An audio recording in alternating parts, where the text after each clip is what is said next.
इस जलसे के सदरे मोहतरम हमारे बुजुर्ग फैजान साहब, पीलीभीत जिले के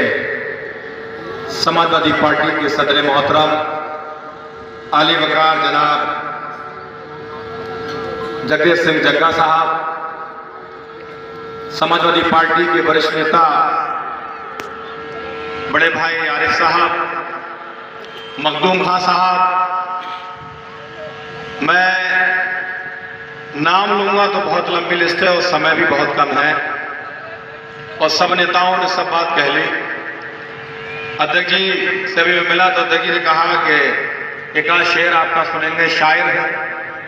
और बड़े जिम्मेदार आप लोग बैठे हैं, तो एक मतलब और एक शेर अर्थ है कि है कुछ हालात ही ऐसे कि दिखलाना जरूरी है कुछ हालात ही ऐसे कि दिखलाना जरूरी है, मोहब्बत है वतन से कितनी ये बतलाना जरूरी है, मोहब्बत है वतन से कितने ये बतलाना जरूरी है, वफा देखो इसी मिट्टी में मिल जाऊंगा मरकर, वफा देखो इसी मिट्टी में मिल जाऊंगा मरकर, मगर कुछ लोग हैं जिनको ये समझाना जरूरी है, मगर कुछ लोग हैं जिनको ये समझाना जरूरी है। साथियों, नौजवान साथियों, बुजुर्गों, ये बीसलपुर की सभा और 2 दिन पहले मुक्तिदर भाई का फोन आया। मैं बरेली में रहने वाला पीलीभीत का ही हूँ और 15 साल से बरेली में ही वही छात्राहित करता हूँ, समाजवादी छात्र संगठन का प्रदेश का उपाध्यक्ष हूँ, विश्वविद्यालय वहां बरेली का लिखती राजीव करता हूँ। उन्होंने कहा कि आना है तो मैं ठीक है पहुंचेंगे। बात यह है कि आज लड़ाई जुल्म और इंसानियत पर है। एक तरफ जुल्म करने वाली वो सरकार है जो आपके बच्चों के कहीं ना कहीं भविष्य के साथ खिलवाड़ करती है, और एक तरफ वो नेता है जो आज आपके बच्चों को कहीं ना कहीं अपनी सरकार में रोजगार भी देने का काम किया और कहीं ना कहीं आपके साथ खड़े होने का काम भी किया। और बहुत सारे यहां मुस्लिम भाई बैठे हैं, आपका आधा ईमान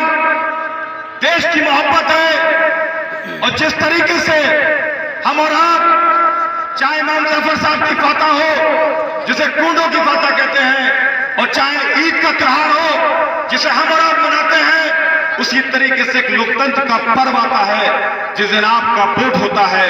उस दिन आपको उसे उसी तरीके से मनाना पड़ेगा जिस तरीके से आप अपने त्योहारों पर बाहर रहे, अपने बच्चों को बुलाते हैं, उसी तरीके से आपको बुलाना पड़ेगा।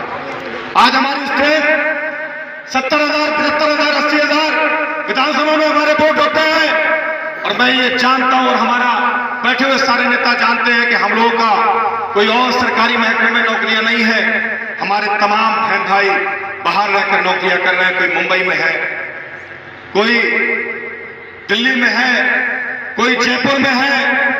और उन बच्चों के वोट यहां पर होते हैं। तो जिस दिन वोटिंग होगी उस दिन आपको बुलाना पड़ेगा। जो चुनाव की जीतने की स्थिति 15-20 हजार की रहती है दूरी, मैं ये मानता हूं कि वो लोग अगर यहां पर आ जाएंगे तो मैं ये मानता हूं कि वो दूरी खत्म हो जाएगी और इस बार जो है 20% से आपका जो है विधायक तय हो जाएगा। एक बस बात यासीन मैंने इशारा कर दिया, मैं बात को खुद लंबी नहीं करना चाहूंगा, मुझे पता है मगरिब की अज़ान होने वाली है। यहां पर तमाम नेता बैठे और सबने कहा कि टिकट की बात आई, मैं अपने नेताओं से गुजारिश भी करूंगा और हिदायत भी करूंगा। दोनों बातें हैं, जो फैसला राष्ट्रीय अध्यक्ष जी कर दे, जिसको सिंबल दे दे, अगर मेरी पार्टी का नेता आ जाए और आपसे ये कहे कि इसको वोट नहीं देना है, तो ये समझ लेना वो पार्टी का नेता नहीं, वो पार्टी का गद्दार है। और आप जो समाजवादी पार्टी के सिंबल पर वोट देकर उसको विधायक बनाकर अखिलेश यादव को मुख्यमंत्री बनाने का काम कर देना, अपील आपसे करके जा रहा हूं। और एक शेर के माध्यम से अपनी बात